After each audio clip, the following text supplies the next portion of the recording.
Welcome everyone to the 4th episode of the RPG Sanctum. I am your host, Roy Burnett, and this is the 4th episode of the Best RPG Platform. With me returning for this episode, I've got Alex Reimer. Hello. Sam Marcello.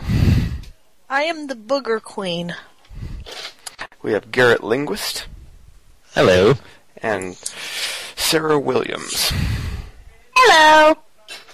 Alright, just to do introductions for everyone, we've already introduced Alex on our 2nd episode. He is one of our forum admins. Sam, what do you do for the website, and what's your IRC handle? My IRC handle is Nix, and I am the public relations assistant here at RP Gamer, and I am also a reviewer, staff lackey, monkey. I do everything. How's that? Alright, and Garrett, what is your IRC handle, and what do you do? My handle is GDogTuck, and I make remixes of songs, original music, and I will, very soon, I'm going to be bringing out the RPG soundtrack reviews. Alright, and Sarah, what is your IRC handle, and what do you do? I'm Sarah Vait. It's just Sarah with V-A-I-T at the end. Not very interesting. And I handle the MMORPG stuff. It's my column. Yes, for those of you who don't know, our MMORPG column gets updated about every 6 months or so. True. Well, 3 to 6 months. And I can handle it more. And we are also unique among the gaming space of having a main MMO person that doesn't play WoW. Oh, I'll get to it at some point. Be nice when I don't have to pay for it. Yeah, that'll never happen. Alright. Yeah, 2020. What do you want from me? I'm still looking for a job. I can't afford to pay for an MMO right now. Well, if and when WoW ever stops becoming so profitable that Blizzard loses the ability to coat their offices in gold to see how pretty it would be, you'll be able to play WoW for free. Alright, moving on to our first topic of the night. Our topic of the night is going to be the best RPG platform. And we have our very first user-submitted content that they are arguing for pen and paper. I'm going to go ahead and play that now. Alright, hello. This is Envy Day from RPGamer.com. I've been a member since July 2009, and I heard that podcast submissions were about best platform for RPGs.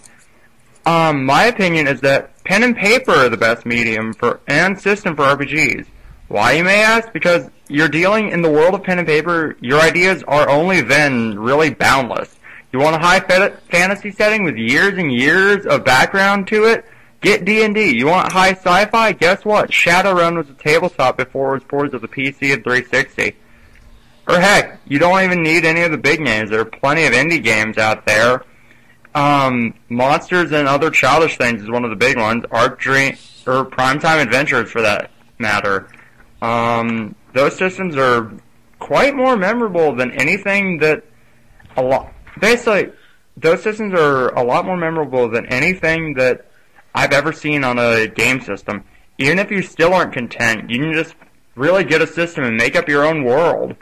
Now, there is a downside, I'll admit. You're going to need some friends with you to play these games, but that's not really much of a problem, I think. And even if you don't have friends in real life, you can do pen and paper over IM. You may also be thinking the games are all like D&D and that they require eons upon eons of setup, but that just isn't true. There are plenty of games that you can set up in no time flat as long as you know the basic rules. And that is my opinion on which RPG system is the best. Pen and paper, all the way. Alright, that was one of our users, Envy Day, arguing for pen and paper. And since none of the people on our panel are going to argue for pen and paper, we're going to move on. Alright. Here, I'll do the foul sorcerer's argument here very quickly. Pen and paper's the best, you all suck, and yeah, there. I'm foul sorcerers. Sorry, it doesn't help that we're practically married. You two are joined at the hip. Very sad. Alright, well, for RPG platforms of everyone here, and for those people that don't know, the PC is my one true love ever since I got a game-worthy PC with my massively powerful Alienware. Hoorah! Yes, but what period? What period? I would have to say for up to, I'd say, probably about 2004 to the present. Okay. Everything Knights of the Old Republic onward. Oh wow, Glenn Wilson would disagree with you wholeheartedly at that point. Well, if only he was here. No, well, if he was here, he'd be a grandma and tell you that PC gaming was awesome when Planescape Torment came out, and then everything else sucked. Yeah, I've gone back and tried to play some of the older D&D RPGs, and yeah, they just don't agree with me too much. Primarily because I'm not a major fan of D&D. The first time I ever tried to play a D&D game was Neverwinter Nights 2 on the PC, and Not good times? I went into it with absolutely no knowledge of D&D, and for the first 10 hours of the game, I had absolutely no idea what I was doing. It was only through massive cheating that I was able to get anywhere. I found this one cheat that somehow spawned these two swords that if you used them every time you whacked an opponent, it would make them blow up in fire. That worked. Sounds amazing, though. Yeah, the dialogue system and whatnot was fun, but the actual combat side of it, I had no idea what I was doing. Blame you. I'm not very familiar with that series either. Yeah, I definitely didn't play it too much. Not that one, at least. Alright, well, let's start off with everyone and see what platform you guys will be arguing for the night. Alex, what are you going to be arguing for? I'll be arguing for the PlayStation. Sam, I believe you're arguing for the PlayStation as well. PlayStation forever! Now, let me make sure you guys are both arguing for the PS1, right? Yes. Alright, and Garrett, you are arguing for the 360, right? No, original Xbox. Oh, original Xbox. Wow. Oh. That's a stand. Oh, Garrett, I'm gonna no. try. No, sweetie, no! I have my reasons. I mean, I think I have at least one good, legitimate reason for it. If you pick Shenmue 2, you're in trouble, mister. No. I like that game, though. Alright, It took 5 hours to get to one battle! This is true. 5 beautiful hours. Alright, and Sarah, I know you said you were wanting to go on a spiel about different ones, Well, but if you had to pick If you want one, me to choose, I suppose I could argue for the handhelds. It's just to make it tough on me is all. if you had to pick one, which would it be?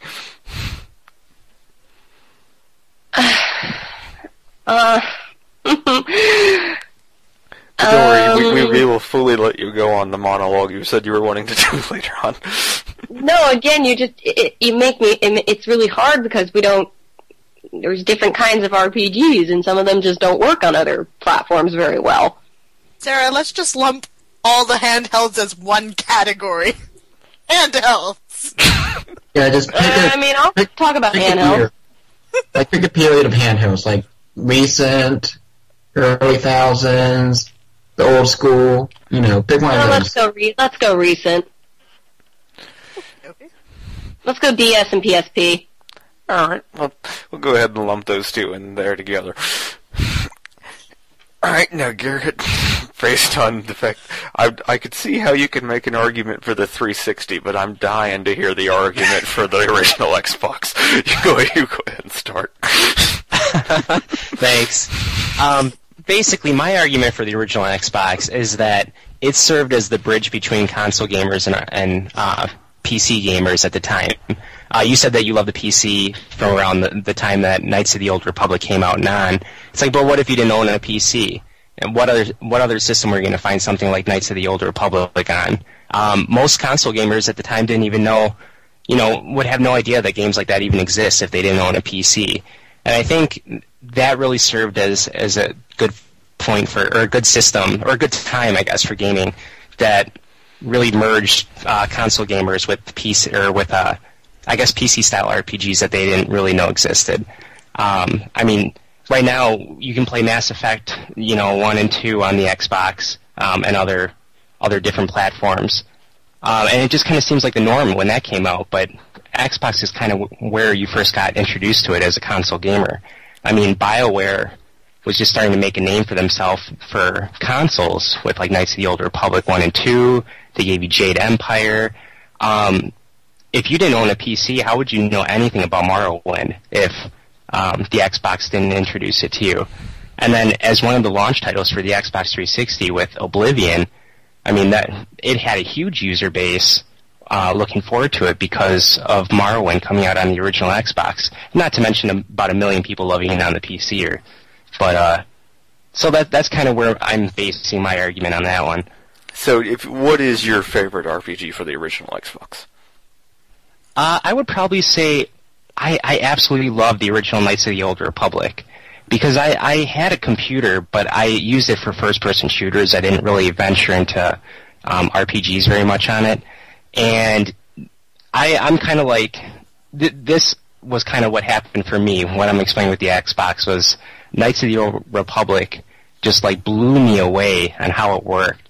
I love Jade Empire and especially the second Knights of the Old Republic, but the first one I think was what really opened my eyes to what RPGs could be like if you looked past like the Final Fantasies of the world and all that.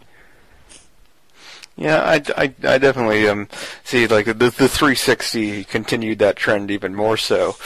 The Xbox and by extension the 360 definitely introduced people into Western RPGs than had ever been before. It had always been a PC exclusive genre, and then the Xbox came out, and since Microsoft had the connections with all these Western RPG developers that have been on the PC for the past 20 years, they said, develop games for the Xbox, we'll shell out the publishing budget for you to do it.